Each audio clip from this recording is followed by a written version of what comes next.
Breathe in.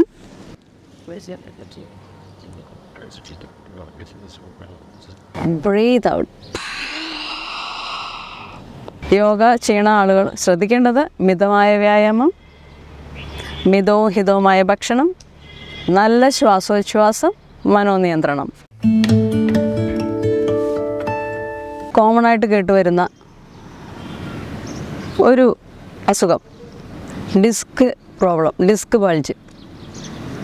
ഈ disc bulge 100 പേരിൽ എടുത്തു കഴിഞ്ഞാൽ ഒരു 90-85% ആളുകളിൽ ഈ ഡിസ്ക് പ്രോബ്ലം കാണുന്നുണ്ട്. അപ്പോൾ അത് നമ്മളുടെ വർക്ക് റിലേറ്റഡ് ആവാം. പിന്നെ ഈ പറഞ്ഞ പോലെ വെയിറ്റ് എടുക്കുന്ന ജോലിക്കാർ, നമ്മുടെ കേരളത്തിൽ മാത്രമല്ല റോഡുകളിൽ വാഹനം ഓടിക്കുന്ന ഏത് വ്യക്തിക്കും ഡിസ്കിന് പ്രോബ്ലം ഉണ്ടാവും. അതൊക്കെ ഒന്ന് ചെറുതായിട്ട് വീണ് കഴിഞ്ഞാൽ അപ്പോൾ തന്നെ നമ്മുടെ സ്പൈനിന് ചെറിയ തകരാറ് വരുന്നു. പല രീതിയിലും പല ആളുകൾക്കും ഡിസ്കിന് പ്രോബ്ലം കാണാറുണ്ട്. ഇപ്പോൾ സെൻറ്ററിൽ വരുന്ന ഭൂരിഭാഗം ആളുകൾക്കും ഡിസ്ക് ബൾജ്.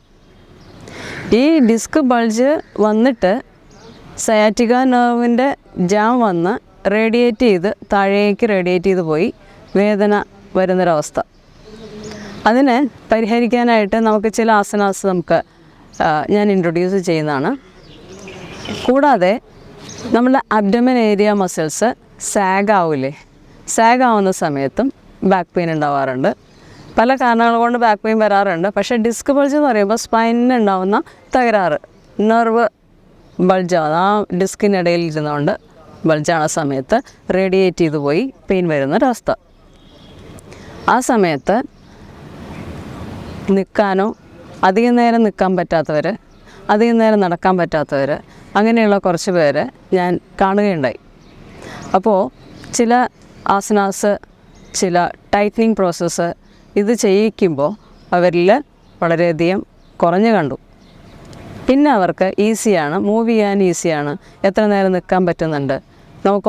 അതൊന്ന് ഞാൻ പരിചയപ്പെടുത്താം.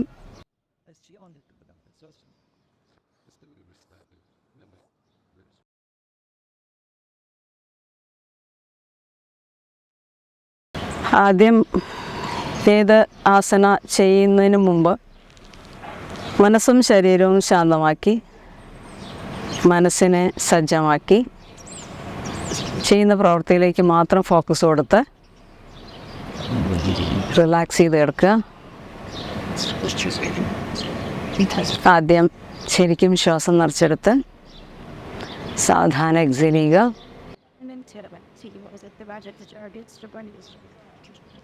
എന്നിട്ട് നിങ്ങളുടെ 2 കാലുകൾ മടക്കി പൊസിഷനിൽ വെച്ചു.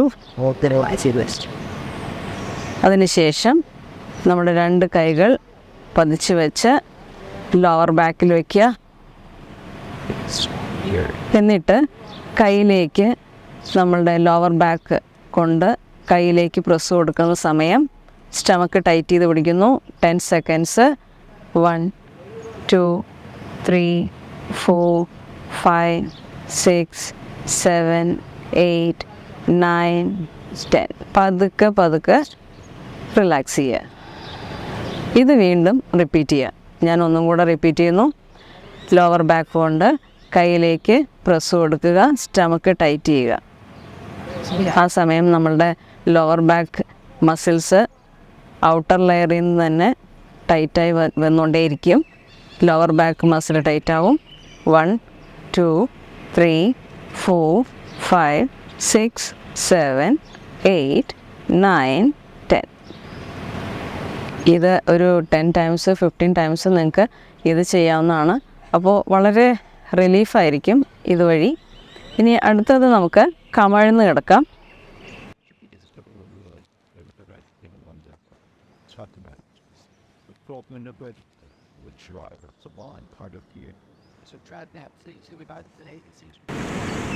കാല് നീട്ടി വെച്ചു.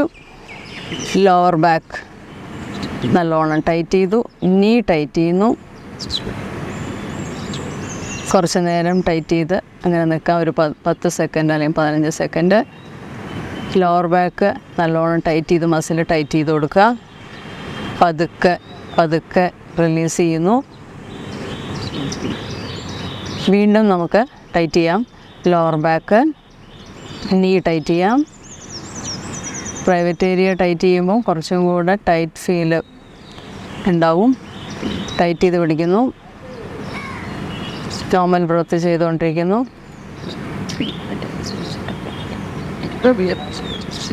പതുക്കെ റിലാക്സ് ചെയ്യുന്നു.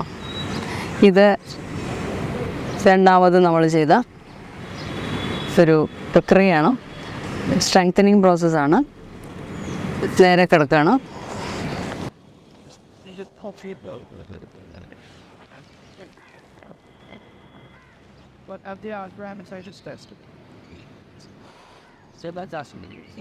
അടുത്തത് നമ്മളുടെ കാല് നീട്ടി വെച്ചു.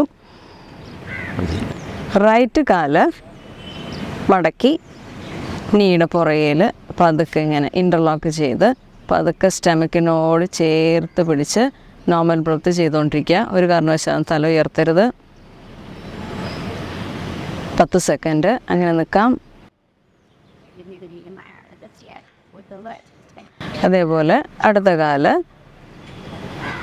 ലോക്ക് ചെയ്തു, പ്രസ് ചെയ്ത് കൊടുത്തു, നോർമൽ ബ്രത്ത് ചെയ്തുകൊണ്ടിരിക്കുന്നു.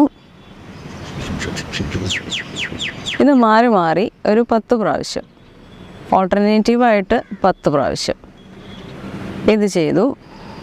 റിലാക്സ് ചെയ്യുന്നു.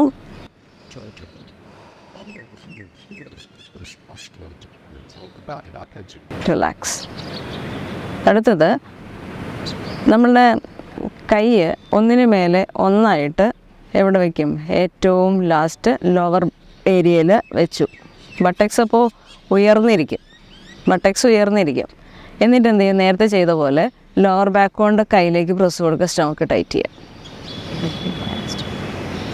എന്നിട്ട് പതുക്കെ ബട്ടക്സ് ഫ്ലോറിലേക്ക് ടച്ച് ചെയ്യുക.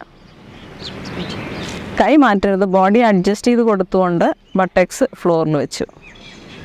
അപ്പോൾ ഒരു സ്ട്രെച്ച് ശരിക്കും നമുക്ക് ആ ലോവർ ബാക്കിൽ അറിയാൻ പറ്റും. എന്നിട്ട് പതുക്കെ അപ്പ്, ടൈറ്റനിങ്, ഡൗൺ. ഒരു മൂവ്മെൻറ്റ് കൊടുക്കണം. അവിടെ ഇൻഫർമേഷൻസ് എന്തെങ്കിലും ഉണ്ടെങ്കിൽ അത് ഡിസോൾവ് ആയി പോകാനായിട്ട്, ട്രിഗർ പോയിൻറ്റ്സ് ഒക്കെ ഉണ്ടെങ്കിൽ, എന്തെങ്കിലും പ്രശ്നം ഉണ്ടെങ്കിൽ അതിനെ ഒന്ന് ഡിസോൾവ് ചെയ്ത് കളയുകയും ചെയ്യും. Up, then down, up, down, up, down, up, down. ഇതിങ്ങനെ ഒരു 10 പ്രാവശ്യം ചെയ്യുമ്പോൾ തന്നെ ഒരു നടുവിന് കിട്ടുന്ന ഒരു റിലീഫ് പറഞ്ഞറിയിക്കാൻ പറ്റില്ല. ഇങ്ങനെ വേദനയുള്ള ആളുകൾക്ക് വളരെ സുഖം തരുന്ന ഒരു പ്രക്രിയയാണിത്. ഓക്കെ, അടുത്തത് ഞാൻ പറയാൻ പോകുന്നത് കമിഴ്ന്ന് കിടക്കാണ്.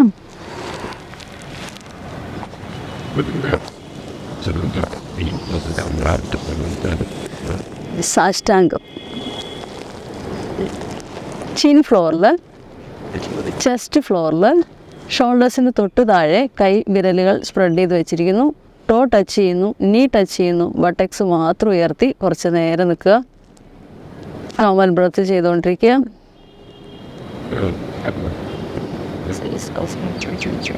അത് കഴിഞ്ഞ് അതിലൂടെ തന്നെ നമ്മൾ പതുക്കെ കാല് നീട്ടിവെച്ച് ഭുജംഗാസനം ചെയ്യണം.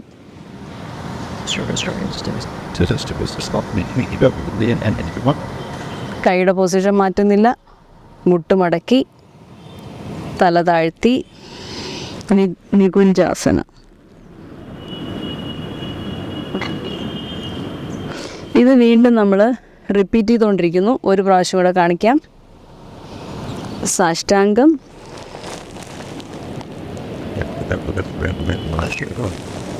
ഭുജംഗം, നികുഞ്ചം, മുട്ടുമടക്കി ബാക്കിലേക്കിരിക്കുക.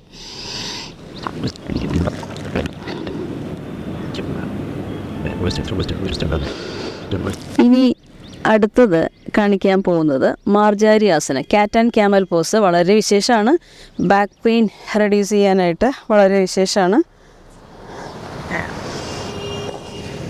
നമ്മളുടെ പെൽവിക് ഡിസ്റ്റൻസ്, ഈ പെൽവിക്കിൻ്റെ ജോയിൻറ്റ് ഡിസ്റ്റൻസ് മെയിൻറ്റെയിൻ ചെയ്യണം. നീ അതിൻ്റെ നേരെ ആയിരിക്കണം, അതിൻ്റെ തൊട്ട് താഴെ ആയിരിക്കണം. ഷോൾഡേഴ്സിൻ്റെ തൊട്ട് താഴെ ആയിരിക്കണം. കയ്യ്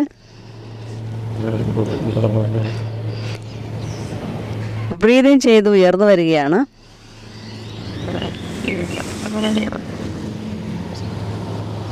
ലോവർ ബാക്ക് ടൈറ്റ് ചെയ്ത് വെച്ചിരിക്കുകയാണ്. Breathe out through the mouth.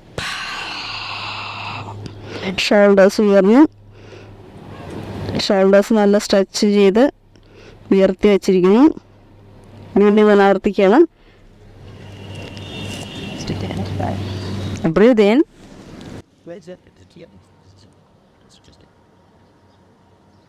Breath out. ഇത് പലതവണ ഒരു 5 പ്രാവശ്യമെങ്കിലും ചെയ്താൽ നമ്മുടെ ലോവർ ബാക്കിലുണ്ടാവുന്ന സ്റ്റിഫ്നെസ് മാറിക്കിട്ടി ഈസി ആയിട്ട് മൂവ് ചെയ്യാൻ സാധിക്കുന്നു. വേറൊന്നുകൂടെ എനിക്ക് പറയാനുള്ളത്, ഡിസ്ക് ബൾജിൻ്റെ തുടക്കമുള്ള ആളുകൾ ശ്രദ്ധിക്കേണ്ട 1-2 കാര്യങ്ങളെന്ന് വെച്ചാൽ, ഭാരമുള്ള വസ്തുക്കൾ ഉയർത്താതിരിക്കുക. ഭാരമുള്ള വസ്തുക്കൾ എടുക്കുമ്പോൾ ഒന്ന് ടൈറ്റനിങ് ചെയ്തുകൊണ്ട് നമ്മളൊന്ന് ബ്രീത്ത് ഔട്ട് ചെയ്ത് ടൈറ്റ് ചെയ്തിട്ട് ഉയർത്തുക, അതാണ്. അപ്പോൾ ലോവർ ബാക്കിൽ ലൂസാക്കി വെച്ച് എടുക്കുകയാണെങ്കിൽ ബുദ്ധിമുട്ടായിരിക്കും. നമ്മൾ ബക്കറ്റ് എടുക്കുകയാണെങ്കിൽ സമയത്ത് ഒന്ന് കെയർഫുള്ളായിട്ട് ടൈറ്റ് ചെയ്ത് പതുക്കെ എടുക്കുക. ഭാരം ഓവറായിട്ടുള്ള ലിഫ്റ്റ് പാടില്ല. രണ്ടാമത്തത്, ഫോർവേഡ് ബെൻഡ് കൂടുതലായിട്ട് ചെയ്യരുത്. അഥവാ ഫോർവേഡ് ബെൻഡ് ചെയ്യണ സമയത്ത് നീ ബെൻഡ് ചെയ്തുകൊണ്ട് പതുക്കെ താഴെ നിന്ന് എന്തെങ്കിലും എടുക്കണം. അതിനെന്ത് ചെയ്യും? ഡയറക്റ്റ്ലി ബെൻഡ് ചെയ്യരുത്, മുട്ടുമടക്കി പതുക്കെ ലിഫ്റ്റ് സാധനം എടുക്കാം. അതേപോലെ തന്നെ കുളിക്കാൻ നേരത്ത് ചില ആൾക്കാർ കുനിഞ്ഞിന്ന് ഇങ്ങനെ വെള്ളം എടുത്ത് ഒഴിക്കുന്ന സമ്പ്രദായം കണ്ടിട്ടുണ്ട്. അതൊന്ന് സൂക്ഷിക്കുക. പിന്നെ വേറൊന്നും കൂടെ ഞാൻ പറയുകയാണ്, യോഗ ചെയ്യാൻ വരുന്നൊരു വ്യക്തി അറിഞ്ഞിരിക്കേണ്ട ഒരു കാര്യം പറയുന്നു. മിതമായ വ്യായാമം, മിതഹിതവുമായ ഭക്ഷണം, നല്ല ശ്വാസോച്ഛ്വാസം, മനോനിയന്ത്രണം. ഈ 4 കാര്യം എല്ലാവർക്കും മനസ്സിലായി കാണും. മിതമായ വ്യായാമം, അമിതമായ ഒന്നും ചെയ്യരുത്. മിതമായ രീതിയിൽ എക്സസൈസ് പാടുള്ളൂ, ഹാർഡായിട്ടുള്ള എക്സസൈസേ പാടില്ല.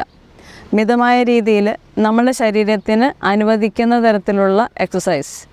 ഒരു വ്യക്തിക്ക് അവരുടെ ശാരീരിക അവസ്ഥയ്ക്കനുസരിച്ച് ആസനാസ് സെലക്ട് ചെയ്യാൻ സ്വാതന്ത്ര്യമുണ്ട്. എല്ലാ ആസനാസും ചെയ്യണമെന്ന് നിർബന്ധമില്ല, നമ്മളുടെ ശാരീരിക അവസ്ഥയ്ക്കനുസരിച്ച് ചെയ്യാം. വേറൊന്ന്, നമ്മൾ ചെയ്യുന്ന സ്ട്രെച്ച് നമ്മളുടെ ബോഡി അനുവദിക്കുന്ന തരത്തിലായിരിക്കണം, അതിനപ്പുറം കടക്കരുത്. ശരീരം അനുവദിക്കുന്ന അത്തരം മാത്രമേ സ്ട്രെച്ച് കൊടുക്കാവൂ. ഓവറായി സ്ട്രെച്ച് കൊടുത്താൽ ബുദ്ധിമുട്ടുണ്ടാക്കും. അപ്പോൾ അതേപോലെ തന്നെ യോഗ ചെയ്യുന്ന ആളുകൾ ശ്രദ്ധിക്കേണ്ടത് മിതമായ വ്യായാമം, മിതവും ഹിതവുമായ ഭക്ഷണം, നല്ല ശ്വാസോച്ഛ്വാസം, മനോനിയന്ത്രണം.